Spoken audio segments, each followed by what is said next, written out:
बीच news 24/7 में आप सभी को सुस्वागतम। दर्शक, बिहार विधानसभा चुनाव के नतीजा आ चुका है। 202 सीटों का साथ एनडीए ने प्रचंड जीत दर्ज किया है। वही महागठबंधन 35 सीटों पर सिमट गया है। बिहार में महागठबंधन को इस बार जोरदार झटका लगा है।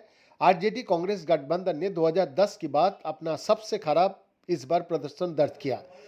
आखिर इसके पीछे 5 बड़ी वजह क्या रही? महागठबंधन शुरू से ही भरोसा की कमी और पार्टनरों के बीच खींचतान से घिरा हुआ था। तेजस्वी यादव नेतृत्व करना चाहते थे, लेकिन कांग्रेस बैकफुट पर रहने का तैयार नहीं था। वोटर अधिकार यात्रा के बाद राहुल गांधी बिहार की राजनीति से गायब दिखे और अंदरूनी झगड़ों को बात करने से भी बचते रहे।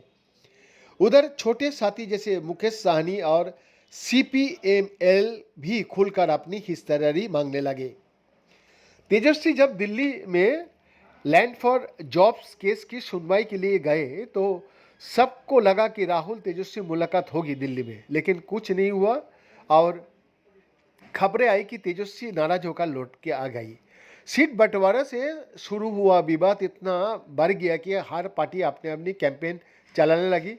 इसका असर कार्यकर्ताओं पर पड़ा और वोटों का ट्रांसफर पूरी तरह फेल हो गया है। तेजस्वी यादव के महागठबंधन का सीएम चेहरा घोषित करना उल्टा पड़ गया। एक वरिष्ठ कांग्रेस नेता के मुताबिक यह हमारी सबसे बड़ी गलती थी, हम ऐसा नहीं चाहते थे।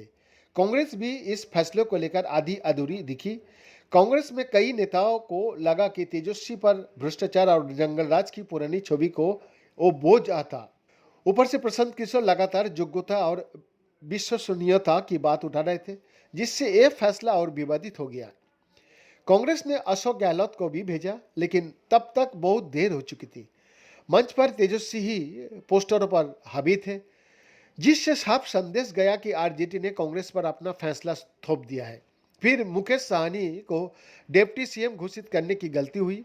इससे मुसलमान संप्रदाय नाराज हुआ और महादलित समुदाय भी दूर चला गया, जिसे एनडीए पहले से जोर शोर से साथ वो लोग रहा था।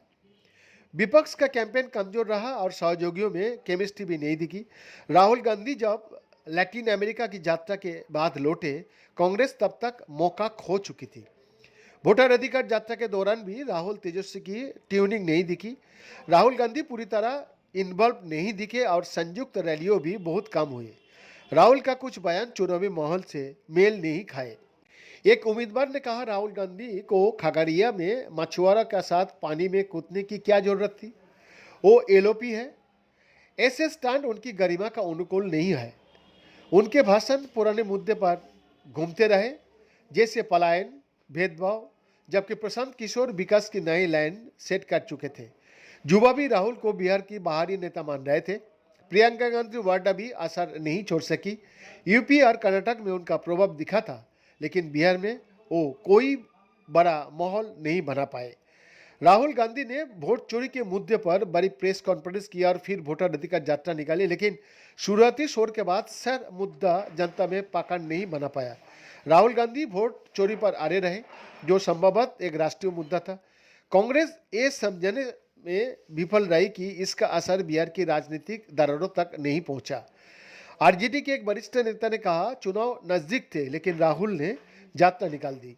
इससे बड़ी संख्या में हमारी कार्यकर्ता गलत दिशा में व्यस्त हो गए। दरअसल राहुल गांधी ने जोर देकर कहा था कि यात्रा की समापन गांधी मैदान में एक विशाल रैली के साथ होना चाहिए। हम सहमत नहीं थे, क्योंकि हमारे कार्यकर्ता पहले से ही यात्रा के दौरान हमारे साथ चलने में व्यस्त थे। कई लोगों ने तो कांग्रेस के झंडा भी उठा लिए थे, लेकिन हमें कांग्रेस से वैसा सहयोग नहीं मिला। जब तक कांग्रेस शहर मुद्दे में उलझा रही, एनडीए ने सरकारी योजनाओं को सहारे महिलाओं और लाभार्थियों को सीधे टारगेट किया, जैसे लखपति दीदी योजना और कैश ट्रांसफर। बिहार का एक्सक्लूसिव रिपोर्ट, बीच 24/7 रांची।